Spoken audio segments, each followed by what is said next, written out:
इस तरीके से कल अमित शाह राज्यसभा में उन्होंने कहा, एक गुस्ताखी की उन्होंने, और महामानव डॉक्टर बाबा साहेब अम्बेडकर का नाम लेते लेते उन्होंने कहा कि अब ये तो फैशन हुई है, अम्बेडकर अम्बेडकर अम्बेडकर अम्बेडकर। मैंने सुना है ना आपको, ये अब फैशन हुई है। इतने बार अगर आप भगवान का नाम लेते तो शायद 7 जन्म में आपको स्वर्ग में स्थान मिल जाता।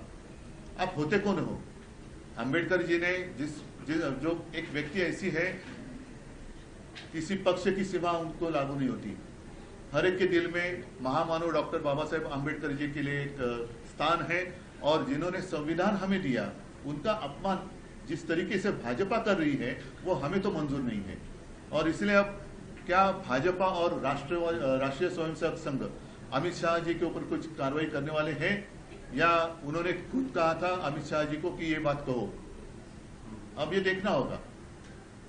और मैं तो कहता हूं कि बाकी सारे जो पार्टियां हैं जिन्होंने भाजपा को समर्थन दिया है, वो चाहे चंद्रबाबू हो या नीतीश कुमार हो, या महाराष्ट्र में हमारे गद्दार लोग हैं और अजित पवार है, क्या उनको भी ये मंजूर है?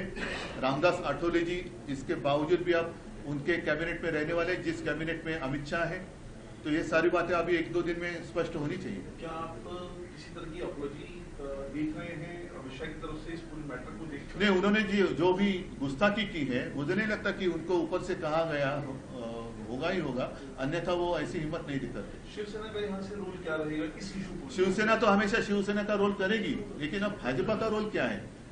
अदानी के ऊपर अगर आप कुछ कहते हैं तो पूरी, जैसा आसमान फट जाता है वैसे बिजली गिर जाती है, वैसे पूरी भाजपा आती है उनके समर्थन के लिए।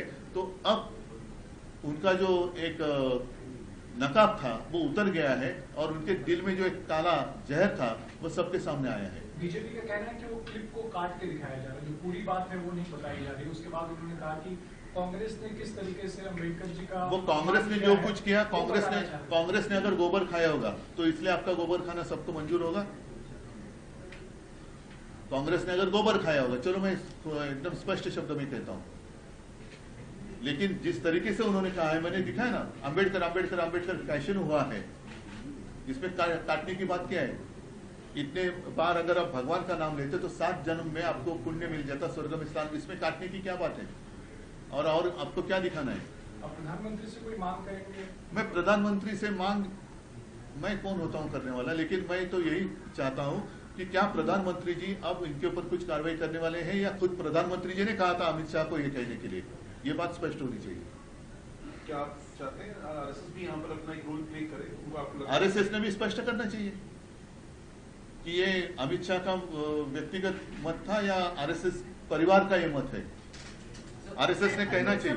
लोकसभा में जिस तरह से उनको जनमत हासिल हुआ, जिसमें ये अहम मुद्दा रहा डॉक्टर अम्बेडकर और संविधान, क्या इसी की नाराजगी अमित शाह ने अभी संविधान नहीं, उनके जो दिल में था उस वक्त जो कहा गया था कि अभी आपने जो मुझे सवाल पूछना चाहती थी ना, फेक नैरेटिव, तो ये तो फेक नैरेटिव नहीं है ना, ये तो खुलेआम खुद अमित शाह जी ने कहा है।